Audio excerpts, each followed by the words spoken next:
আজকেই সেলিব্রেশনে সবাই আমাকে উইশ করেছে। এই এখন বার্থডে কেক কাটা হলো। এই কেক কাটার অবস্থায় এই রকম অবস্থা আমার কাছে।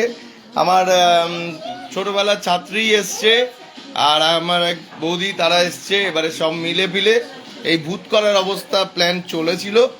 জানতাম না যে এরকম অবস্থায় ফিরে আসব, তাই জন্য সবাইকে অসংখ্য ধন্যবাদ জানাই যে আমাকে সবাই উইশ করেছেন। সেটাই রিনার্সের পক্ষ থেকে আমি সবাইকেই ভালোবাসা জানাই। আর ছোটদের বড়দের প্রণাম, ছোটদের ভালোবাসা জানাই। এই বলে আমার আজকের বার্থডে সেলিব্রেশনটা খুব সুন্দরই হলো। এরপরে আমার বাজি ফোটানো প্রোগ্রাম আছে, তারপরে ব্যাস, তারপরে আমাদের খাওয়া দাওয়া সব কিছু। তাই এখন এই সিজাকে ধরে, সিজাও আস্তে আস্তে কেক কেটেছে, মাও কেটেছে, এই যে সবাই মিলে আনন্দ করলাম আমরা সবকিছু মিলে। এই যে সবাই সবাই আছে।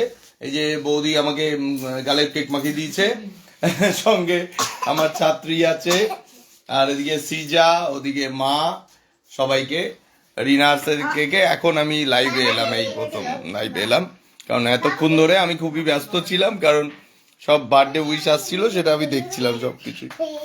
ঠিক আছে, আপনারা সবাই ভালো থাকবেন, এরকম ভাবেই যেন দিনটা সবসময় চলে যায়। নমস্কার।